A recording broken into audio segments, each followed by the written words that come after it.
Jim. We only have 8 participants. Oh, 9 participants.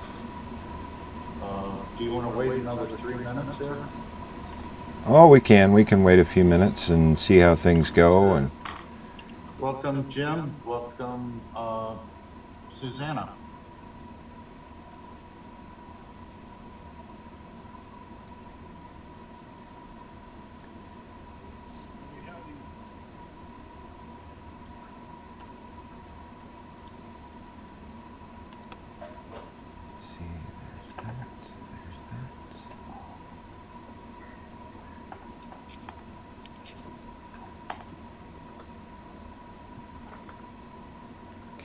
Oh, crap. Has everybody been getting their marketing up to date? Of course. All right, it's all done, right? Well, the plan is there, and then it's being revised a little bit as the timelines are changing, so. Yep. I wrote 5 articles over the past 3 days for my blog, so I think I'm getting there. You are the man. way to go. I don't have anything else to do, really. Good job, Corey. Yeah, I try to do it while I can. Mm-hmm. I'm almost caught up now, so. I have some price lists you could work on for me if I could hire you. I don't know if you want me to do it. Just start dropping numbers in. That's all right. Yeah, I think that's a good way to do it. Jim, are you streaming yet? Oh yeah, we're live on YouTube. Okay, I've got no picture of you. Well, that's because I have to do it via screen share. Let me know as soon as you're ready, Jim. And guys, to let you know, we have been here since 9:30. We didn't just come on and. I'm just gonna do a class on get it done. No, what? So, Good morning, Kathy. Okay, Jim, you're up. Excellent. there. Lovely. But in order for when you to talk, Vance, I'll have to drop the screen share so everybody can see you. How did this thing get Everybody built? sorry. Oh, wait a minute. Let's try this way. Welcome, John. What? Okay, we about ready, Jim, I think? Yeah, I think so. I think so. Ladies and gentlemen, I'm going to actually mute you guys. If you look around, yours might be on the bottom. There should be a button somewhere that says chat. If you'll open that up, that is a way that you can ask questions, and there will be a question and answer period. If you use the @ sign, you can actually talk among yourselves privately. Okay, and here we go.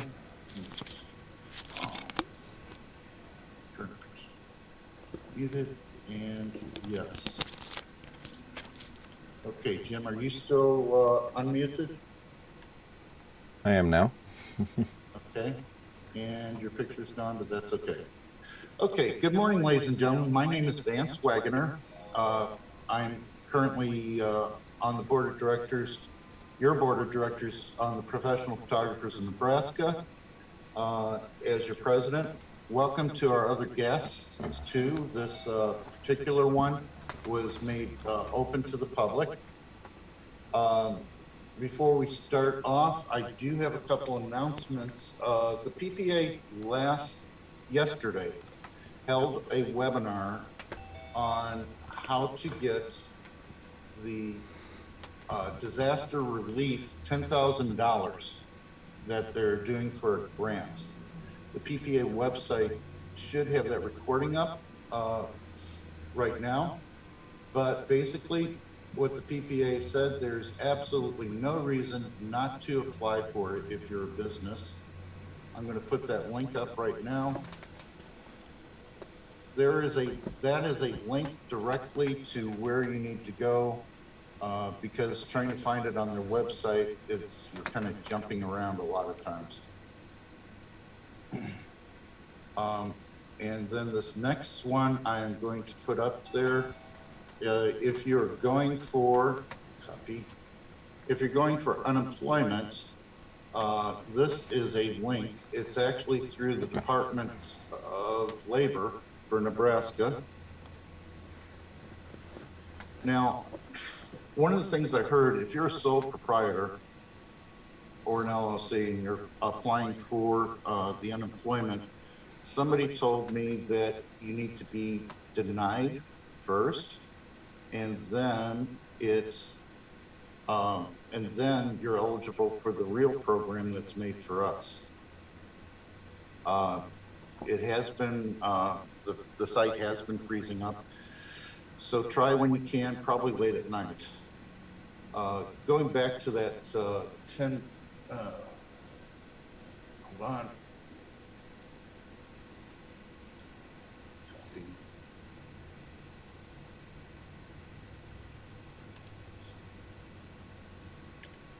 Going back to that first link that I gave you, it's actually called the Economic Injury Disaster Loan Application. And according to PPA, everybody should go on it. Nobody's going to really get denied. If you have any problems with it, I registered 2.5 days ago, and I can help you through it. They say they're going to give us the money in 3 days. We'll just wait and see. Okay, the next announcement is at 2 p.m. The PPofA is doing another webinar, and the next webinar is going to be on the Paycheck Protection Program. That's specifically an SBA program that for paying your rent and for paying your employees. And that's going to be at 2 p.m. Central Time. And then our next webinar after Jim's today is going to be April 10th at 10 a.m. Amy Minchell is going to give a webinar, 1 hour webinar on homeschooling. A lot of people have been caught behind the 8 ball, haven't homeschooled before. Amy is homeschooled, and she's been homeschooling her children all along. So she'll be able to tell you what you need to pay for, what you can get free, et cetera, et cetera. The last announcement I have is ACI has closed temporarily, and they're going to be closed until April 24th. And return April 27th, hopefully. Okay, today's webinar is on live streaming, and for the new participants, go ahead and hit the chat button so you can ask questions. I'm going to turn it over to Jim Bunger right now. Jim is one of our board members, and he actually has a college degree and all this good stuff on live streaming. Well, thanks, Vance. I'll get over here. And Jim, your picture's not there. Oh, isn't that just nice? That's because I got to click a button. There we go. There we go. So, alrighty. If only I could get rid of this. There we go. It's a little different for me to share a screen and broadcast all at the same time, so you'll have to bear with me just a little bit. But, okay.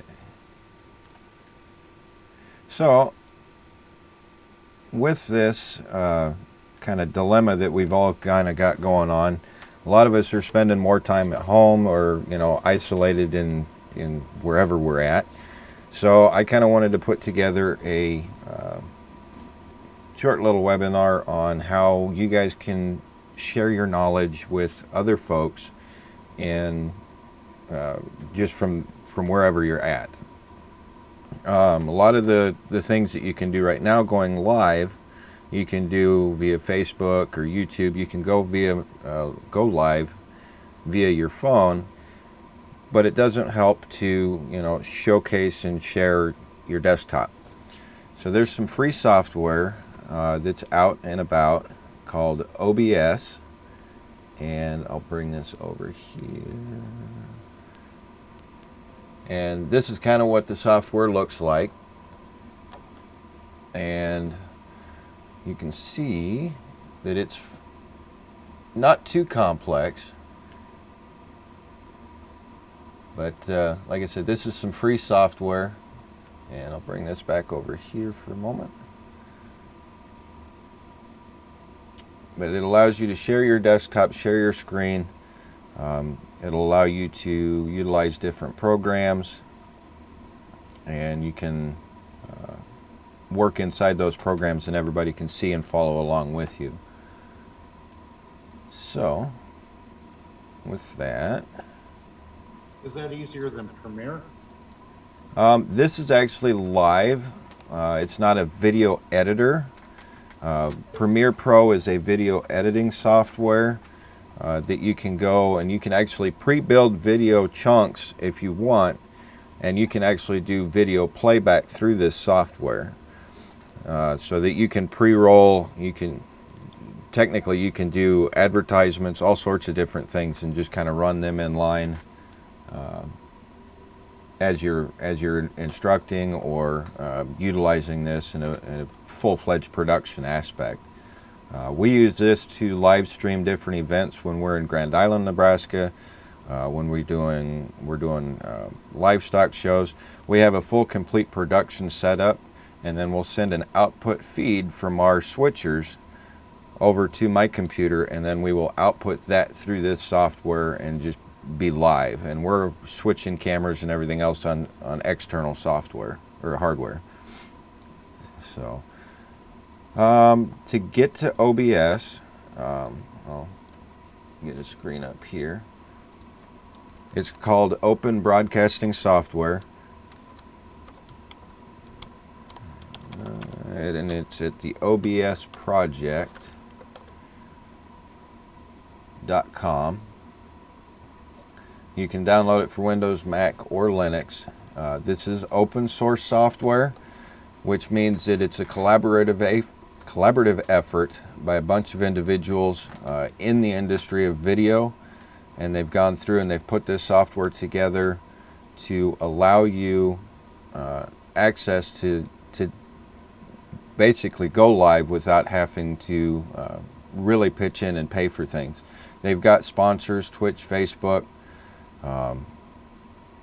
It's pretty in-depth software. And actually Facebook and YouTube actually do recommend using this software when you go live. So, dump that. So when you go and you get that software, if you haven't gone on like YouTube or Facebook, if you haven't ever gone live before, it's not real difficult. You can go on to Facebook here. Where am I at here?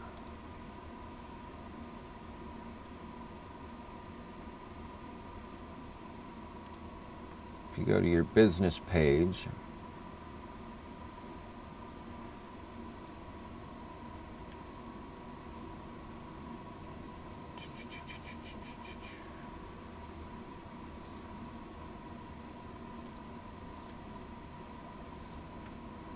there we go. You can create a live feed on Facebook, and it'll open up a producer window, which is basically what allows you to go live and assist you in getting there. So it says when you open it, it's waiting for live video. So you come down here to your stream setup. There's your live URL that you can copy and share to folks. And the key things that you're going to want to have are these two over here, your server URL and your stream key. Those are pretty important because that tells Facebook or YouTube exactly where to watch for and accept the video that you're going to send from your desktop to their server, so their server puts it in the right spot so that you can broadcast to your peers.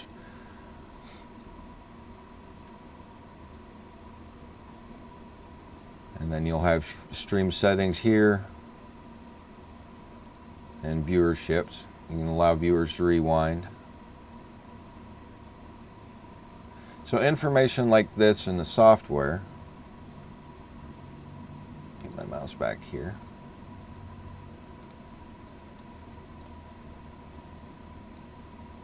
It goes into the settings in OBS.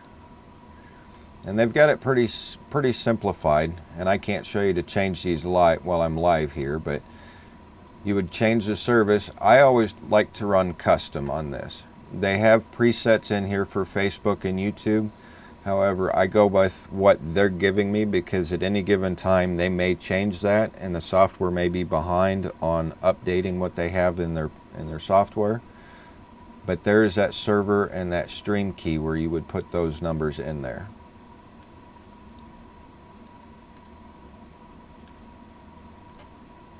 And then in this output setting, you'll have a streaming tab. And any of the settings that they would recommend between Facebook and YouTube, this will be set up pretty standard so that when you go to do things, it's already preset for you. You shouldn't have to really mess around with them too much.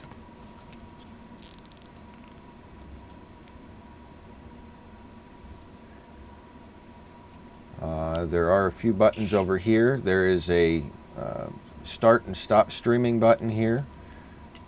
And you can also record the same feed that you're outputting on your live stream. You can record it to your desktop.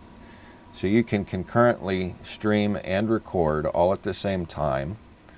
So well, you can also record without streaming. So if you ever wanted to use this as what they call a linear editor, so if you wanted to do an instructional tutorial on anything, you can use this software to record that for you, and then you can always post that to a YouTube channel, to your Facebook page. I'll go in real quick on the difference. I called this a linear editor.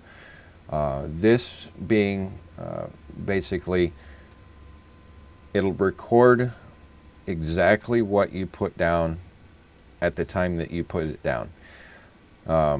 Linear means that it's just all run in a straight line. Premiere Pro and other video editors like Final Cut and Avid, those are called non-linear editors. And what those allow you to do is those allow you to edit video in what they call a non-linear format, so you can go and you can put chunks in and adjust things as you go, and then you have a final output file. So editing wise, you can do whichever you'd like to do in that aspect, but you can also do, like I said, you can also record in here and you don't need to have any external software.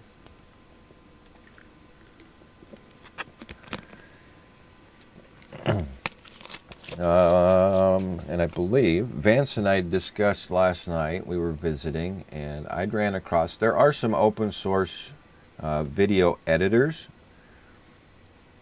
I'll get in here. And we ran across one yesterday. This one is called OpenShot Video Editor. So if you guys ever wanted to, play around with video editing to have some footage or teachings or any of that nature prior to that, you can use a video editor. And what we can do here, what I did here, this one, most times what you have is you have a bin on your left, and you'll want to import your video files in there. You can use your still camera as a video camera, you can use your phone, you can use just about anything that'll capture video and it'll accept that. I tested this yesterday with some footage that we had from the state fair this last year. And this is raw video footage out of an encoder, and this is a pretty versatile deal here, but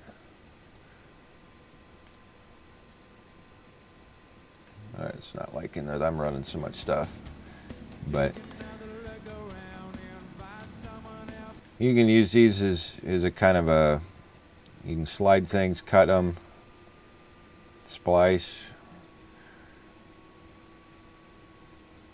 But that's more or less kind of a tutorial on a nonlinear editor. Would be something for probably another day, because there's all sorts of things you can do with nonlinear editors. This particular program is free. Yes, this one is free, and it's called OpenShot Video Editor. Anything that you guys run across on the net that is what they call open source. It's a collaborative effort of folks that put things together. And usually they'll have a donation spot somewhere that, you know, if you guys utilize software and you like it and you want to help contribute to their cause, you know, you can always feel free to donate to them. Let's see here. Bring this back in. So, say you want to go in and we'll set up a scene here. So you want to go and since we were just talking about video, shooting video and having things pre-made to go live with, on a scene is going to be kind of what we've got set up right here that you guys are seeing right now. This software window is a screen, is a scene, and then I can transition over. That would be a scene. I've got my 5D2 hooked up here going, and I'll show you this hack after a bit, but that's also another scene. So there's different ways that you can go through and do things as scenes. So I'll show you here on kind of what that entails. You'll click the plus button over here to add a scene. You can name it however you want. I'm going to call this one video roll. So as you can see, the screen went black because the source files that it's wanting to utilize in your scene aren't there. So we can go and we can add a source. You have media sources. You can add a still image. A lot of YouTubers and Twitch guys, they use this to capture game footage as they're playing a Minecraft and all sorts of different games, and they'll broadcast to their peers. And I mean, some of those guys, they make boatloads of money on YouTube just from commissions with the ad rolls on that. You can do display sources, audio. This is a Blackmagic device. That's one of my video capture cards. You can input text. You can double up scenes.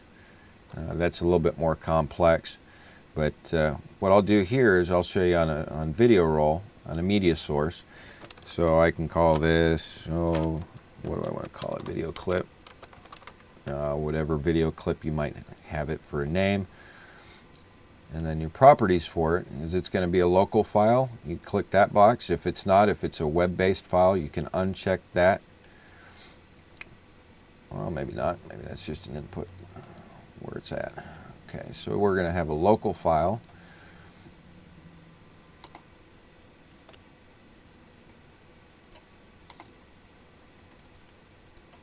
Yeah, I'll bring this over here. You guys don't want to see all the junk that I got here.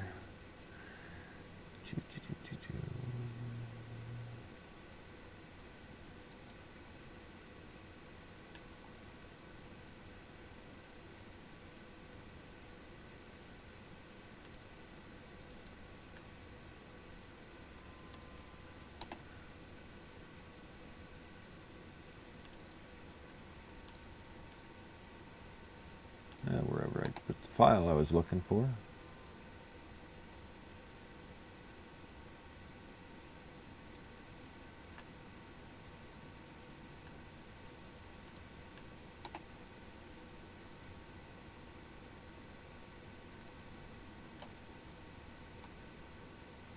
Jim, while you're doing that, if you could address why do this instead of maybe Zoom? Oh, well, that's a good question. It kind of depends on your audience following. Zoom is a great meeting tool, and it's a great tool to utilize, very vocal back and forth. You can see each other. Zoom actually costs a little bit of money outside of the free version.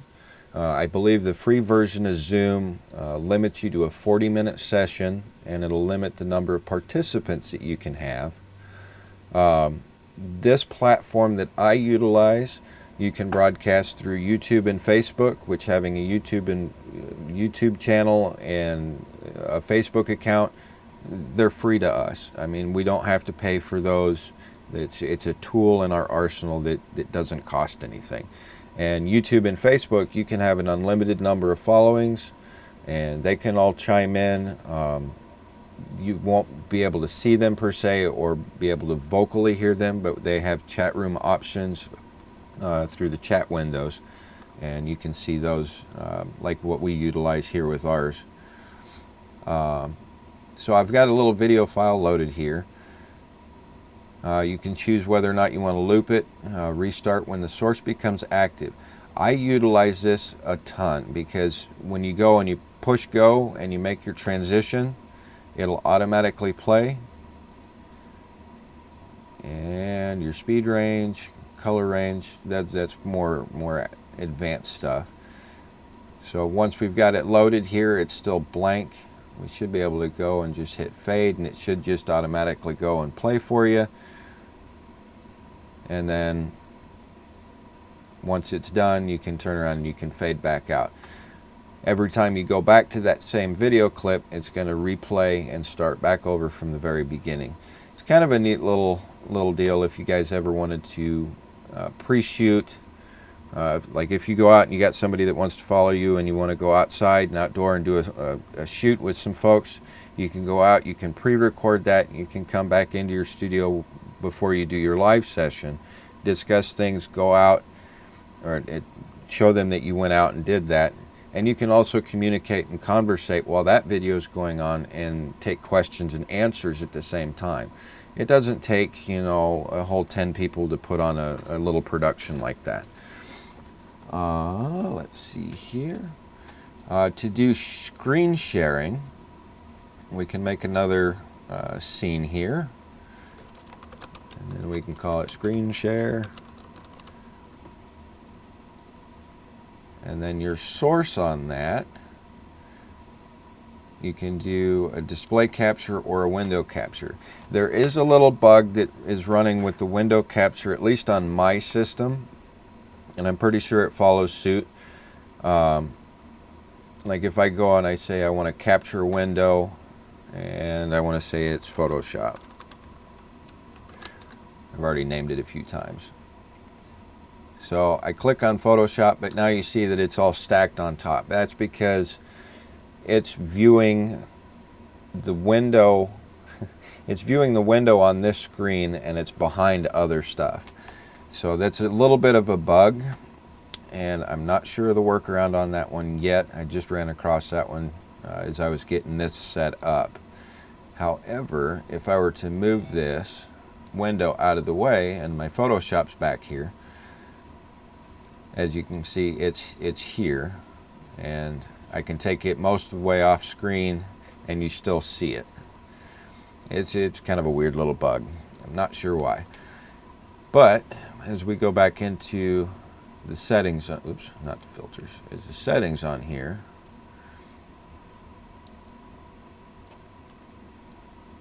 Bring this window back. Let's do it this way. It gives you some options here. The capture method, I just leave it as automatic. And then capture cursor, I always like to leave this one check marked because then folks can follow your mouse around the screen. So as you can see here, right now a different window is highlighted, so I activate Photoshop's window and there's my mouse. So you can go through, you can discuss layers and everything. It's just kind of like even with Zoom, we're screen sharing right now, but this will allow you to live stream your screen at the same time.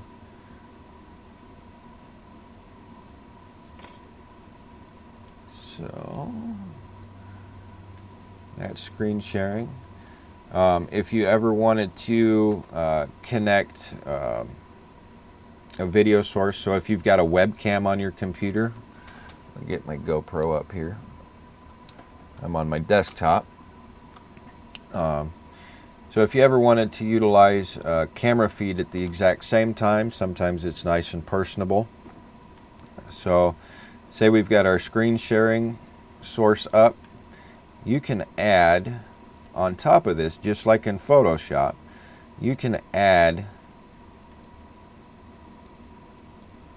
video or add things as layers. Oops, what did I have that as? Let me do this. I'm going to add the existing because it's already there. So now in this one it says, okay, so we've got your source and your layers here basically as sources. So we've got the video on top of our screen share. And just like in Photoshop, you can adjust how things are set up. So you can move and you can set up a video feed of you and transition it here. And then it'll show up in your live stream.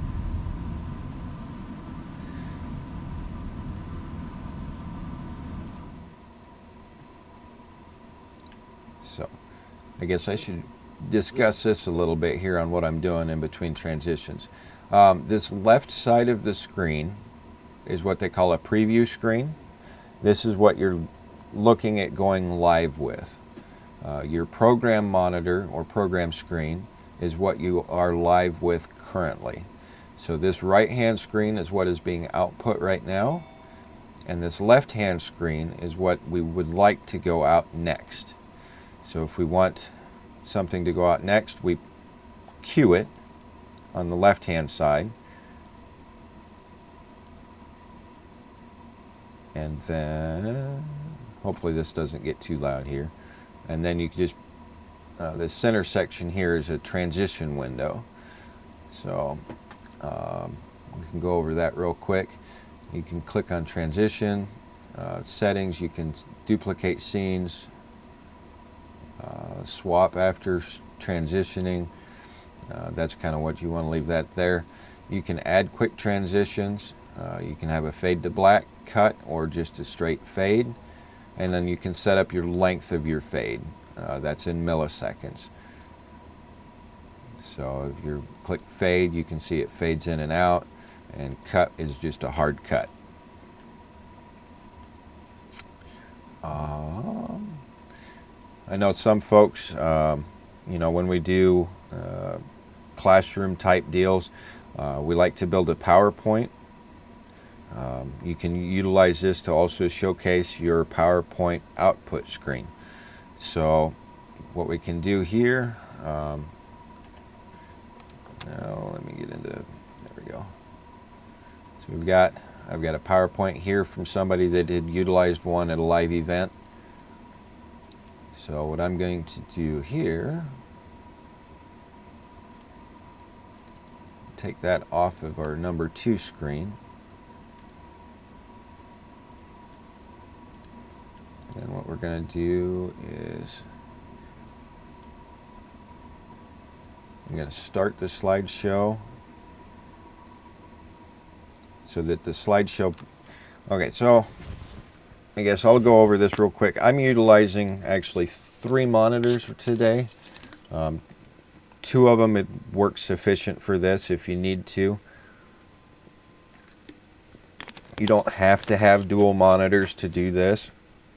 I'm utilizing 2 right now just to help showcase kind of everything that's going on in here. But if you only have 1 window, you'll want to just minimize your software or kind of tuck it off to the side so that you can utilize and go back and forth between your programs. But in PowerPoint, what we'll do is we're going to say from current slide, we're just going to start that up. And I'm going to come back into here. So I'll create a new scene for PowerPoint and say, I've already got it named. So, and then what we'll do is we're going to go, we can use a window capture, create new PowerPoint slideshow. And our window is going to be the second PowerPoint exe file, which is going to be the presentation. And we'll say OK. And then I get everything out of the way. You can see that it's there. And if this is on my other screen, it'll work just like PowerPoint would normally work. It would work just like PowerPoint would normally work if we were in a classroom type setting.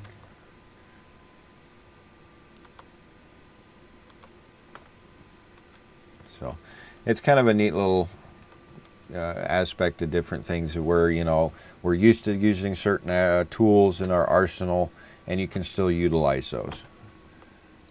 Oh, let's see here.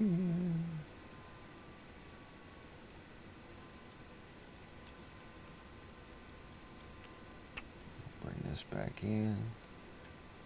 Audio-wise, you can see here I've got a microphone.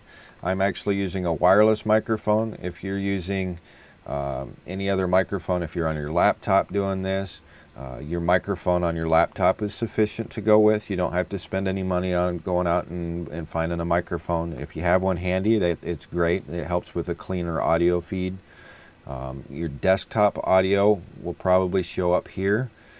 What the desktop audio is there for is any audio that comes through on your computer, you can have go out over your live stream. So, you know, for instance, if I were to go and plug in a camera, for instance,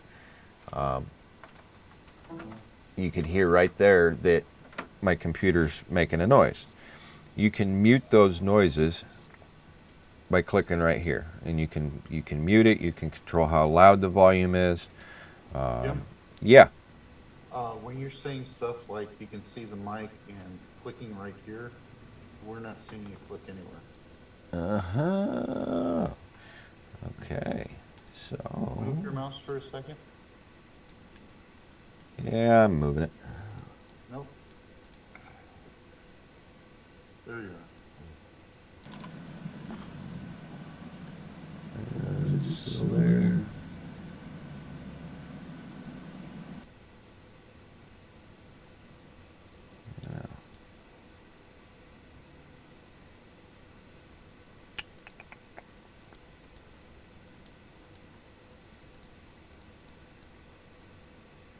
Sorry, I didn't mean to derail you there. Hey, that's all right.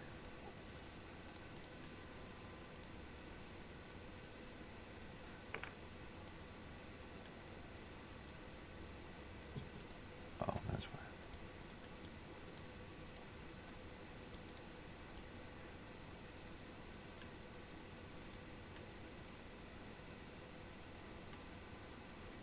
why. Interesting. Oh, I got transition. Okay. Okay, so just to kind of go over kind of what I just did there. I must have overlaid one too many windows here. My computer screen I have set up for a display capture, which this is my number 2 screen, and I had to go into the settings on that and to make sure I had display 2 selected and make sure my capture cursor was selected, and I'd missed where my mouse was coming in at, so that was my fault. Sorry about that, guys. So back to where I'm clicking here, this little speaker icon below where it says desktop audio, you can mute the sounds that your computer will output when you hook up a USB device. If there's something off in the background, Windows or Mac can come up and say, hey, you know, you need to do this, and it gives you a little alert. You can utilize and turn those off. And then you have microphone here, which you can see my volume is set. Hopefully I'm sounding okay to everybody. And then you can also select and have screen transitions here. I haven't tinkered around too much. They've actually updated since the last time I've used this. Oh, nice. You can set up a stinger. I'll have to play with that later. Stingers, if anybody's wondering what those are just kind of bumpers at the beginning and like an intro, outro kind of thing. So you can set up I think you can set this up as the stinger is what the, say you've got a 10-second introduction to your studio. You can go and you can start live and you can hit that stinger and then it'll play a video and then it'll automatically come back to your feed. Interesting.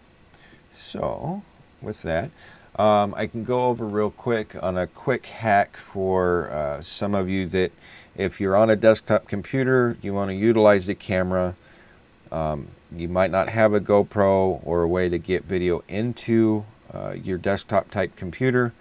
I utilize Canon, so I'll show you with my Canon software. If I go in and I've got my Canon 5D Mark II hooked up, and what I'm going to do is I'm going to go into the EOS utility, and what I'm going to do is I'm going to say I'm going to remote shoot from the camera. There are going to be a few limitations to this, main one being that when you're in live view mode on this camera, it'll automatically shut down after a certain amount of time, and I can't be specific, but I want to say it's about 15 to 20 minutes. So if I click on this live view shoot, hopefully it brings over, you can see that it brings up a window and you can actually see what's going on the camera. We have a question. Does hookup with your camera mean tethered? Does it mean tethered? I am plugged in from the USB output of my camera to a USB port on my computer. This would be the same way that you would normally tether if you were to do tethered shooting. So a little bit on utilizing this video. As you can see, there's no real way to crop this down. This is just kind of a hack. My focus pattern on live view I've actually changed. Most times it'll come up and it's got this little box and you can't seem to ever get rid of this box. I have found that if I go into this face detection live mode, that box will go away. And if you want to focus, you just can go and you can manually focus on your camera. So with that being said, I've got a pretty clean shot here on the screen. This is going to get kind of interesting because I'm utilizing screen sharing and everything else. So I want to shrink you down. Come on. I'm going to set this off to multiple screens. Thanks, Windows. Okay, so I've got this off to the side. This is kind of where having dual monitors would really help. You can utilize and you can set this up on a separate screen. So what I'll do here is I'm going to go and set up a new one, and I'm just going to save 5D2. So what I'm going to do here is I'm going to click, I'm going to say window capture. I'm going to say, give it another name, 5D. This one's going to be the EOS Utility 2, my 5D2. Oop, wrong one. My remote view, there it is. So you can see it's pulling just this left, or just this window itself. It's not pulling anything else around it. And then on this one, I'm going to turn off the capture cursor. And you can see here on the left, you can see it's going to give us the whole darn thing. Well, we don't want that. So I'm going to right click on that. and it gives you all sorts of different options that you can do with these, with your layers. I'm just going to say transform, edit transform, and I'm just going to sit here and say crop. So I'm going to start cropping this. And you can crop your input source however you need. I think this was close to 310. I've done this before, so. Top comes down about 100. Nope, about 200. And we go up from the bottom a ways. So there. We've got a nice little cropped down version of the video. So that's nice, but in order to make it bigger, you can take it into a corner, you can grab a side and you can pull it down. And there you are live. You can do live video straight from your camera via USB. Just like that. So that's one hack that I've learned over time using this, just kind of getting out there with things. But like I said, there is a limitation on that being over USB. The live view mode on the still cameras, they get hot over time, and it's built in the firmware on the cameras that they are going to shut down the live view mode on you after a certain amount of time. And there's really no way to work around it. You can shut it off, turn it back on. I wouldn't recommend doing that for real long extended periods of times, because too much heat to the sensor can cause damage on your camera. But short bursts of about 15 minutes is plenty. Let's see, what else can we go over here with this? I guess we're down to about 10 or 12 minutes left of things. Do we want to open it up for questions?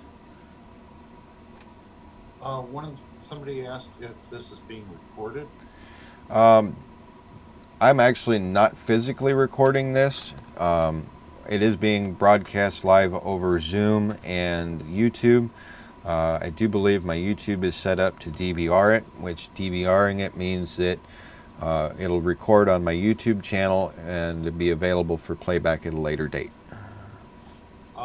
I actually am trying to record it to the cloud as a post, but don't hold me to it. It's only the second time we've done it.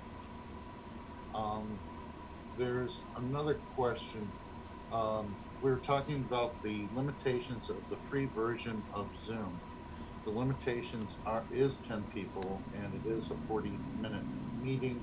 So this information that you're giving here is a way to put it live on YouTube and have a lot more people watch it and participate, right? Correct. YouTube and Facebook will not limit the number of viewers that you have. So if you've got 10 followers to 1 million followers, I mean, it'll broadcast out to everybody that wants to watch. And YouTube does have a chat window. Correct. YouTube does have a chat window. Why don't I bring that window in real quick so you guys can see kind of what the back end of YouTube looks like. Right now, this is what the YouTube Studio, and they've updated this. I mean, they update these things all the time. Right here is the live preview window. As you can see, YouTube is behind. It's about 10 to 12 seconds, give or take. It's actually saying that I'm streaming at a higher bit rate than I really need to. I broadcast at a higher bit rate mainly because it's high definition, and you'll be able to see in detail on YouTube kind of what's going on. I guess my preview doesn't give me the full HD on that, but back to the stream settings again. You can see here in YouTube, it's automatically got the information right here for you. There's your stream URL. That's where you're going to put it in your settings. You can see that the stream key is hidden, and where you paste it in your encoder, you can view that, and it'll automatically hide again in about 10 seconds. Those stream keys are very vital because those stream keys tell it exactly where to put the stream. If you never want to show it, you can just hit the copy button and it'll copy the key to your clipboard, and you can take it over and you can paste it in. Jim, some of this stuff is kind of advanced for people. Are there other um, YouTube videos that start from uh, streaming for dummies? Streaming for dummies. This is just a little bit more advanced. It's about as easy as I could make it, I suppose. I mean, if you wanted to just go and live stream out just your desktop screen, you don't have to set things up too heavily in here. You would just have just a basic scene if you wanted to just do your desktop screen. You add a source, your display 1, and you'd tell it where to go via File, Settings, Stream. You tell it where to go, click OK, and start streaming. That's about as simple as it can get. I mean, there you can go huge with this. I mean, you can have a full production team if you really wanted to do live stuff, workshops, everything up to in person without being in person. But just real let simple. The person know that of the question that was asked, I was not calling anybody a dummy except myself. I don't have a lot of knowledge on this. And that's okay. Video is kind of a different aspect. It's a whole different animal than most photographers are used to. It's just, don't hesitate to ask questions. I'm always here. You can find me on Facebook. You can add me. You can shoot me a message. I'm not going to turn around and say, no, I'm not going to help you. We're all in this together. Technical wise, some things are just mind-boggling sometimes, and if you need help with something, feel free to ask, and I'm more than happy to help you out. Okay, Jim, we're coming to the end of our time, but Terry did put up there, there is a couple of other free sources. One of them is DaVinci Resolve, and the other one is called Shot Cut, C-U-T. Oh, okay. Terry, if you want to put type that up again so that people can see it. Real quick, if you guys are interested in seeing what DaVinci Resolve is and looks like, I don't personally use it, mainly because DaVinci is that's not coming up.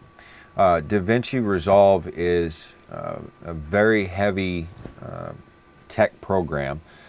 I've tried tinkering around with it and seeing what I can get done in it, and I've always fought with things. Okay, so you guys can see my screen 1.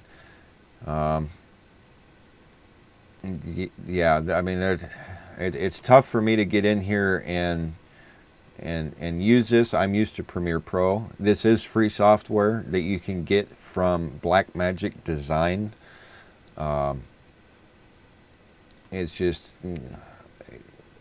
It's deep for me, and I've been in video for a while. But feel free to learn how to use it. There's sources that are out there to learn it. That's one of the programs that I'm not real familiar with. Okay. There aren't any real questions. I did promise I was going to repost the links at the beginning or at the top of the hour. We had actually talked about the PPA yesterday, held a webinar, and it was talking about on a disaster assistance loan. The program is actually called Economic Injury Disaster Loan Application. Now, what it is, or what it does, is it's going to be a $10,000 SBA loan that is forgivable, or quite frankly, a grant. And PPA said there's absolutely no reason not to apply for this. The other one that I am going to put up is for people that are considering putting in for copy, putting in for unemployment insurance. It's actually, unemployment insurance is actually done through the Department of Labor in Nebraska. Here's a link to get to it. Besides the unemployment insurance, the government has also said that they were going to add $600 a week to those paychecks in order to help people out. I've been told that if you're a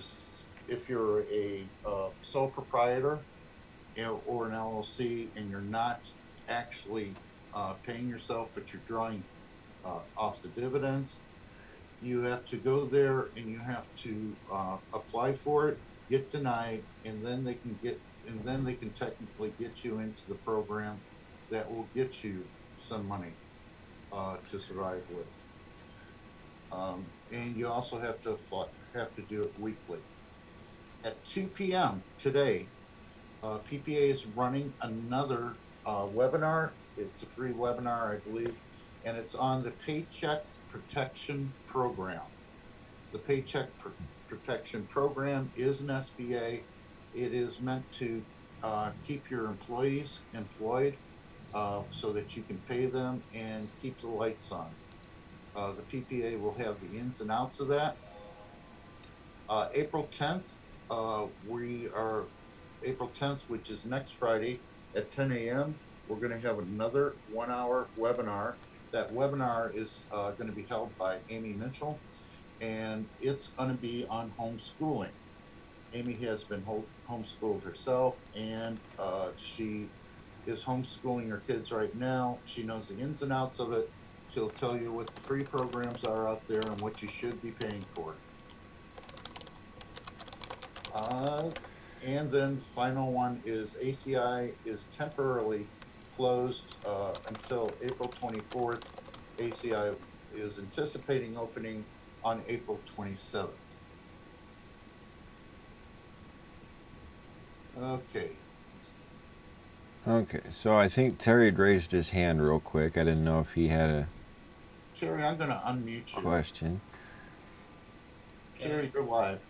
All right, Jim, if you're using multiple monitors, do both monitors have to be set to the same resolution? They don't have to be.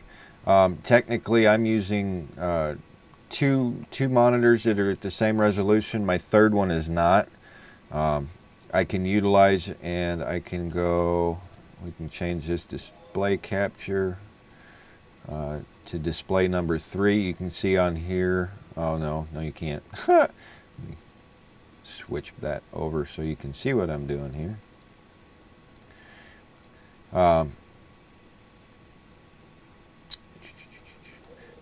Display 1, 2 are 1920 by 1080. Display 3 is set at 1366 by 768. It's going to give a video feedback loop. But basically your canvas is going to be set for a certain size in your settings. So if your output settings, come on, there we go. Where did we set that? Video here. So we've got a base canvas resolution I've got set at 1920 by 1080, which is my normal screen resolution. If you have one that's a different size and you want to output to 1920 by 1080, you'll just scale how your screen is set. You can do that with the transform. You can stretch it. You can center it. You can change the size of it. If you only wanted to show that way, you can block it off. You can do multiple things at once. So the answer is yes, you can do 2 different resolutions. Yeah, you can do multiple resolutions on things. Is that going to change if you have a lower resolution for the second monitor? Is that going to change your sharpness? Is that going to fuzz it out? It might fuzz it out just a little bit. If we go back to this shot off of my 5D2 here, in my remote view that's over here, it's really sharp. But since I've cropped it down and I've expanded on it, you can see it's softened up. So it will soften it just a little bit. Okay. Also, is there a way? Is there some way to magnify the area around the cursor? So, like if I want to show where it is, I'm clicking on my screen, on my Photoshop screen, for example, if I'm doing the screen share, so I can show that area larger so they can see exactly where it is. That's a good question. I haven't run across that. Well, I've seen before where people, they've got something, it might be in GoToMeeting, I'm not sure, but it ends up being like a circle. Right. Right, around right. your cursor, so that you can follow that cursor and get to where you're going. Right. I will look into that. I found an online program, but it's pretty clunky. It's an old program that will magnify the area just using a hotkey, but it's pretty clunky and it's not really very sharp either. Right, right. Let's see.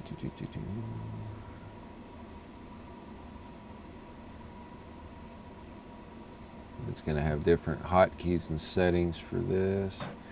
Play, pause, push to talk. I guess I can go through this. I'll download this and go through it and see if I can find anything. Yeah, that'd be a thought. And yeah, I'll keep my eyes peeled too and see if I can find something on that. My daughter's using Zoom quite a bit for school, for contact with her students, and she was suggesting that I use the Windows. Windows and yeah. And I didn't know if that would work still with when I'm in my screen share and then a transition to another program. I haven't tried it yet. Right, right. I think Microsoft has offered up, I think, to Office 365 users. I don't know if they've opened it up to the general public yet, but the Microsoft Meetings, I think, is another one that I think is that one that's been opened up to a lot of folks that can utilize that program for free. Okay, Jim, we're at the end of it. Yes. Tammy asked in the chat room if she could ask Jim a question. If you could, and you can mute me.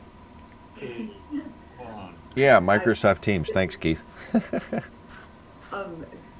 One of the reasons I tuned in to see your class, Jim, was I guess all of this is of course above my, but I really am looking for something that can help out right now. We have our churches are needing to do online streaming, our funeral homes, and I've been contacted by them to help them get their messages out and do some filming for them. And of course that's my daughter's element, but she's busy in her other job right now.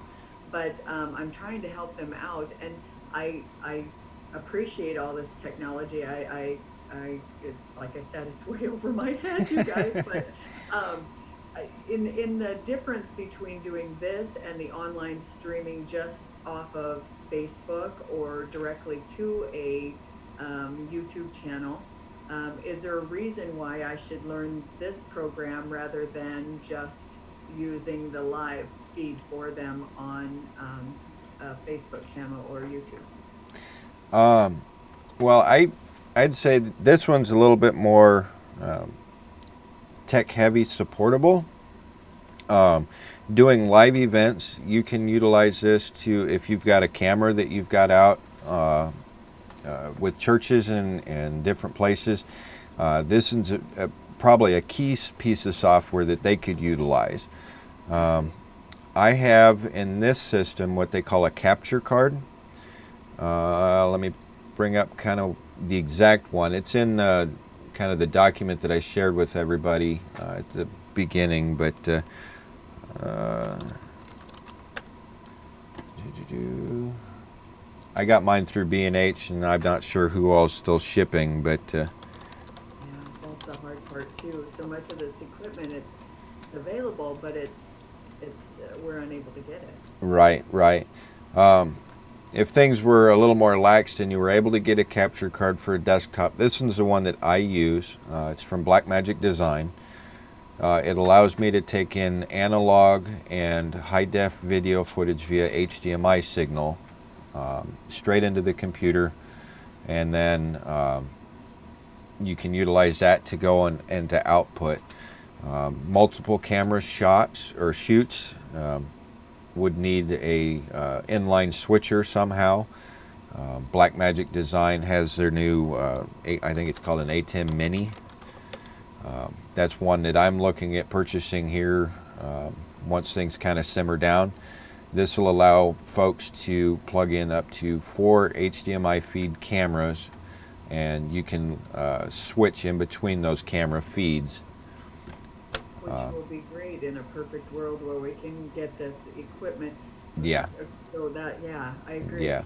So right now, in order to help them, what is your suggestion when we can't get this stuff, Jim? What would it be okay to use a cell phone or my Surface Pro or something like that? I know the Canon 5Ds, they will, like you said, heat up. They will, I would probably prefer to stay away from that if I can for right now. Right, right. It will only record for a certain amount of time, and most services are about an hour. Right, right. So, will an iPad live feed? Yeah, you can live output from you can live feed from you can live feed from your cell phone, an iPad, any laptop that's got a web camera. Those are minutes to them, or you have to be hooked up into their Ethernet. Right, right. If you have a way to actually video record it, you can quote unquote cheat the system, I guess you could say. You could pre-record it, you could go out and you could pre-shoot it, and then you could just take the video footage and you could bring it in, like I was sharing earlier, with a video roll clip, and you can bring it in, you can export it out from an editor, or you can more than likely, if it records it as a QuickTime movie, you can just bring it straight over to your computer and then just hit fade and then let the video start, and then once you start that stream, it'll look just like it was happening right then and there. Okay, and we've used Find is a good option for people. I mean, better than nothing. Right.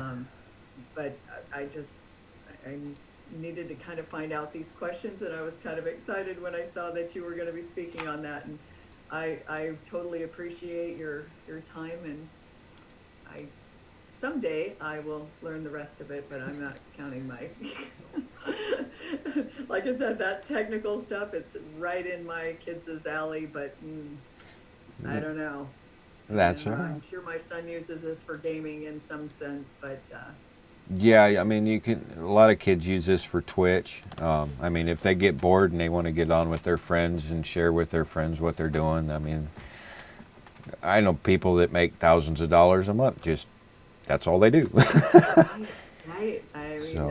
I can appreciate it, and it's nice that the technology is there. I was just curious if there was a reason to use this rather than using the live streaming, like for a church service or for the funerals or anything else that we can't be with our people on.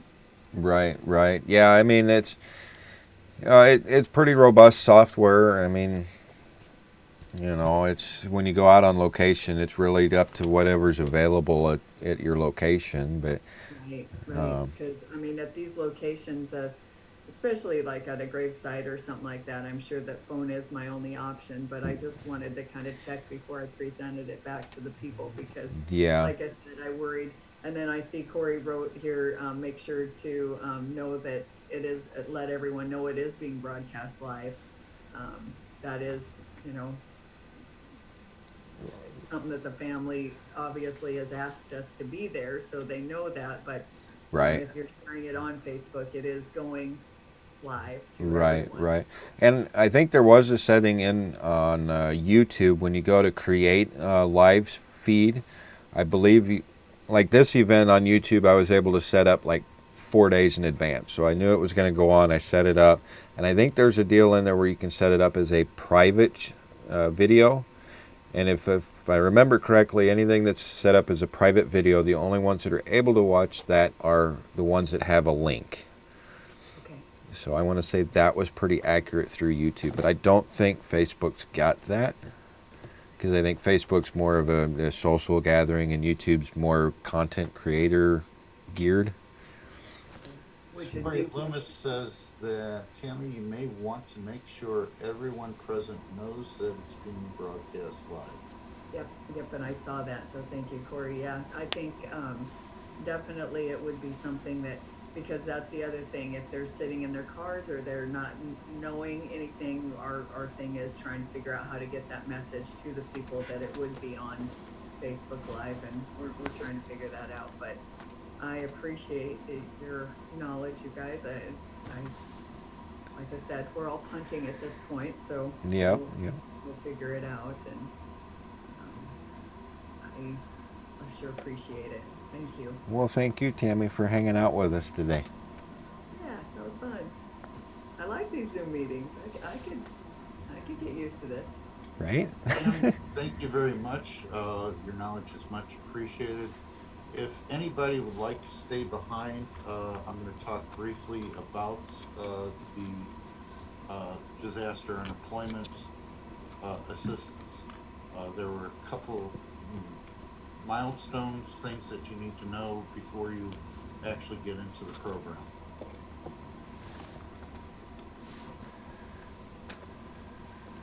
Okay, looks like everybody's sticking around. The things that you're going to need to know when you apply for this, and I gave you a direct link to that. When you apply for this, you're going to have to know your EIN number. You're also going to have to know your gross income. Then they ask for COGS for your COGS, and that's cost of goods. On the cost of goods, what the PPA was suggesting is that you take like your lab bill and any other things such as your packaging and stuff like that, and put it in. Ultimately, though, the PPA said it probably will not affect whether you get the $10,000 or not. It's probably has no effect on that. One of the other things that you're going to be asked is about if you're an LLC or whatever, if your partnership. If you are a partnership, you fill out your section, and there's going to be another one where it's a button at the bottom says add another partner. When you're adding the other partner, you will have to know their social security number, and it will ask you how much percentage of the business they own. You can find that percentage if you're following along for them. You can find that percentage actually listed in a document called K1. Then one of the last things it asks how many employees you have. There are really kind of two answers to that. If you're self-employed and actually taking a paycheck, you could count yourself as an employee. If you are an LLC or something and only taking your dividends, then as a pay, you would count that as zero. I think the very last thing you need to know is that there is a box to check for that $10,000. Now, they may offer you an SBA loan. You do not have to take it, and it will not affect your $10,000. And it actually, they're pretty liberal in what you can use that $10,000 for. So, does anybody have any questions about about the disaster program. I'll chime in real quick here, Vance. Yeah. Oh, darn thing. I'm going to pause your screen share for just a second. Sure.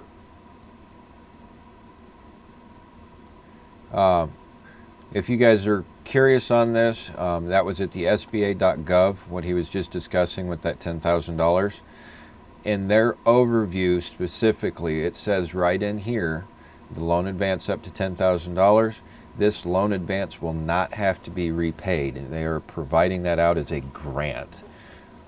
So it's their words that they're sending out, that it is not a loan and that you do not have to repay that $10,000. But we're under the impression that we'll all get a phone call, you know, from applying for it, that we'll get a phone call. What kind of a loan do we need? Do we need to talk to a banker? All that kind of information. But we don't have to accept an SBA loan to receive that $10,000. Oh, and also you will need to give them your banking routing number and the name of the bank, because you can only receive this as a direct deposit. Yes, yes, that is a required form on the application. It is required to have your bank routing number, account number, and your bank name. So, just as a heads up on that. I wasn't actually going to release this, but since the PPA, until I found out if I got the money, but the PPA did release it, I applied 2.5 days ago. I do not know if they're going to notify us if they're when they send the money, or if you just have to check your bank account daily. Right, right, and I don't think anybody knows. So, are there any other questions on the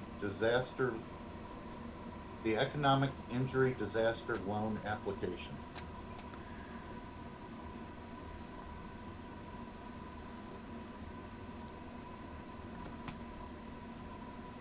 Okay, Amber, that's the only thing that I wanted to make sure that you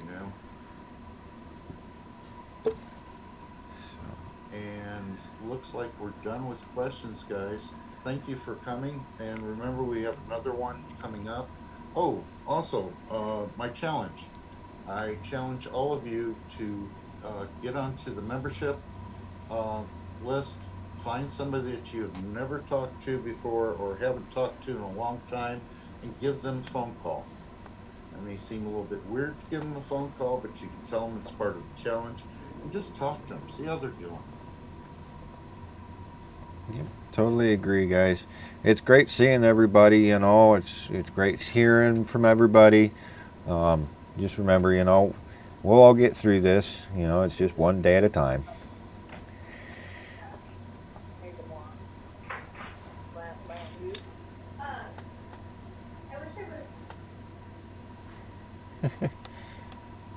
Okay, guys, we're going to close down the meeting. You're always available to call me at any time.